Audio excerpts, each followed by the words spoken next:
Hey everyone, this is Neon Polygons, and today I wanted to do a quick video on a really cool retro gaming obscurity, and that is the Aiwa CSD GM1, otherwise known as the Aiwa Mega CD MegaDrive unit.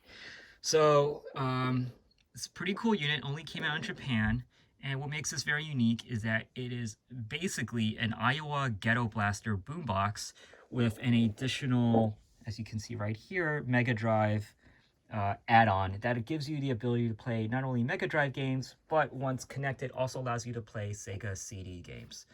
So, a little bit of background, and I'm sure if you're watching this video, you probably already know what it is.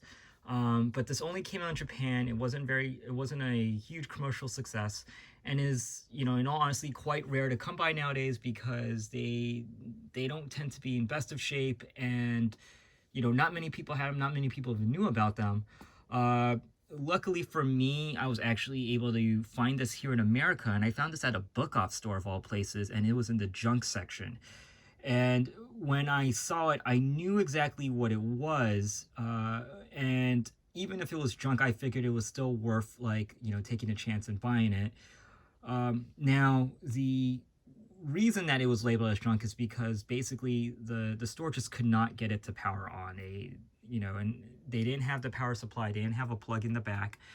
And in addition to that, I knew that this could take in batteries, so I was kind of curious why they didn't just put in batteries just to test it out.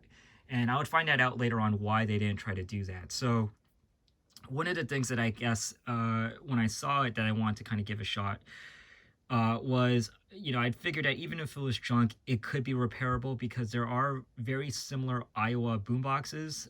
Most notably, it is another CSD model. It's known as, I believe it's just known as the Ghetto Blaster, that essentially has LED lights on the side. And I figured that at worst case scenario, I could, take parts from a unit that I could find used and utilize that to basically, swap in and replace and put in this unit to hopefully fix it up. Luckily, I didn't have to go that route, but initially when I first bought this unit, I couldn't get it to work properly.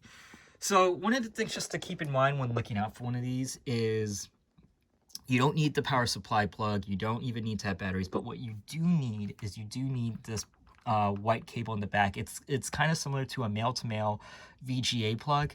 It isn't VGA, but it is I believe a 24 pin to 24 pin plug. I believe it's the model is a SV1. Not quite sure. It's called a space cable, believe it or not. I'll write the description of what that cable is in the description below. But long story short, you need that cable in order to get the Sega CD and Mega Drive functionality. Without that white cable, the best that you're going to be able to do is only get the music unit to, the music portion of this unit to work. Now, unfortunately, that cable is not easy to come by. I don't really know how the voltage works on it, so it's not like you can just get any one of these like replacement plugs. So it's kind of very critical that if you were to look for one of these and you see one in the wild, it is kind of critical if you want to get Mega Drive functionality that you do have that white plug in the back.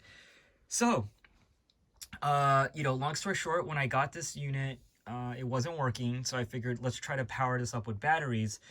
And now I understood why the book-off team did not try to, just test it with batteries. And in this case, it takes 8 C batteries, which are 1.5 volts each. And I realized that the reason that they couldn't test it with batteries was because it was so hard to actually put them in. So it literally took me like an hour and a half just trying to figure out how to fit the 8 batteries properly in it and then close the compartment door. What I realized was the only way to kind of get the batteries to shove in was I actually had to put the unit on on its front-facing side down. So that way I can shove the batteries in a downward motion, and in that way I can hopefully, and I still had to actually use quite a bit of force, close the compartment door. Once I was able to do that, I was actually able to power on the music portion of the unit. So really the only things to kind of keep in mind here that is, you'll have a bunch of options over here. Really kind of the main thing just to know is that up here is essentially kind of just like the bass. Over here is the treble, and this is the volume. This is AM, FM, and then here's kind of the tuner, and then here's all the buttons for playing a cassette, and here's the buttons for playing a music CD. Now, when I got this unit, I figured that in order to get into the game mode, that all I needed to do was push it in, use batteries. Unfortunately, batteries do not do the trick. You actually do need a power cord supply, and luckily, this is not built in. This is actually like an external power plug that I was able to find. Essentially, all you need is a 2-pin Japanese 120 volt plug, and it should fit in just fine in this unit. Basically, look for like an 8-bulb plug. And yeah, once I was able to get that, I found out that yeah, the power supply for, or the game functionality and for the MegaDrive and the Mega CD work just fine. Now, the one thing to know is that when you're trying to get into the game mode, this is how you do it. There's basically 4 tabs here on the top, or 4 modes that you get to. So the first tab all the way to the left is actually off/cassette. So if you have it all the way to the left and you put in a cassette, it will actually, let me see if I can open it here. It will work just fine without, being in an on mode. And then if you move it to one switch over, it basically, that is AM, FM radio mode. And then when you switch it to one more mode to the right, or one more notch to the right, it's basically CD player mode. So one thing to keep in mind is when I first got this, I figured in order to get to game mode or get to Sega CD, I just had to push it to CD. And it felt like I couldn't push it anymore. It felt like if I did any further, I would actually break the unit. And so I kept putting in Sega CD games, but nothing was happening. It would literally just go to like, I would see the indicator that it was like 2 tracks, 3 tracks. And then eventually I started watching other videos, and I was, I saw that people were just literally forcing it all the way to the right. And so that's what I did. And once I did that, actually that's for the first time I was able to get into game mode. So by default, if you have nothing in the unit, you have no Sega CD game, you have no MegaDrive game in it, it will be in standby Sega CD mode. If you have a Sega CD in here and a MegaDrive at the same time, it will be, by default, it will end up playing or booting up the Sega CD game. If you only have a MegaDrive game in here, it will play the MegaDrive game on its own.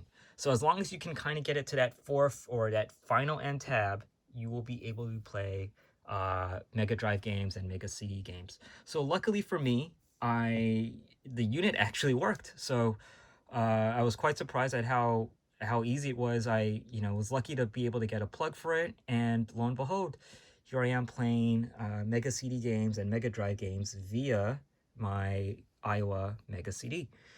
So I'm gonna turn on the TV right now, and we're gonna go into MegaDrive mode, which is already on.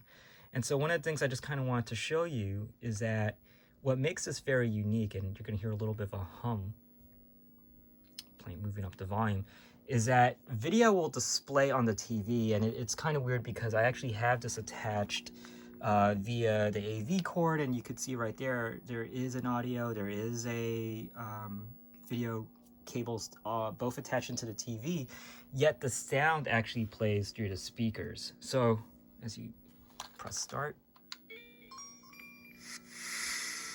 and it is kind of weird, I'm not gonna lie to you, like hearing the Sega CD through, or hearing the games through the boombox, it has like an actually, kind of a surreal surround sound to it. It's quite cool actually.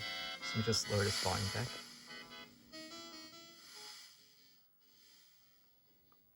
So it's really neat to play this, but yeah, it's a really cool collector's item. If you guys do happen to see this in the wild, really kind of the key thing to just look out for is like, listen, if you see it out there, just get it. you know, even if it's broken, because I do feel like with these units, you can kind of repair them easily. The music portion can kind of be replaced with parts from a CSD ghetto blaster, whereas the MegaDrive can basically be fixed with parts using a MegaDrive, really. The key thing is just to make sure is that, you know, if you can get the CD player working, you can get the laser to work, then pretty much you're in business, because the MegaDrive portion you should be able to fix quite handily with just parts from a MegaDrive. Now, one last thing to keep out for is that there's actually two variants of this machine. So the variant I have over here actually does not have a Sega logo anywhere near it whatsoever.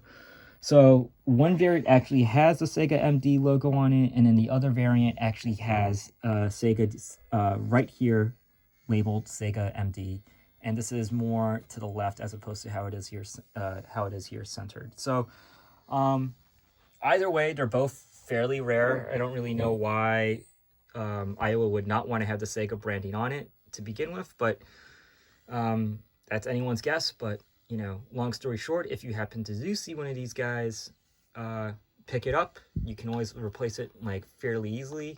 The challenging part is actually, in all honesty, just finding it. So this is Neon Polygons, and just want to say thank you again for watching this video. If you have any questions in regards to the Aiwa Mega CD, feel free to let me know in the comments below. And if you like this video, please do me a favor and like, comment, and subscribe, as it would truly mean a lot. Thanks again for watching, and catch you all soon.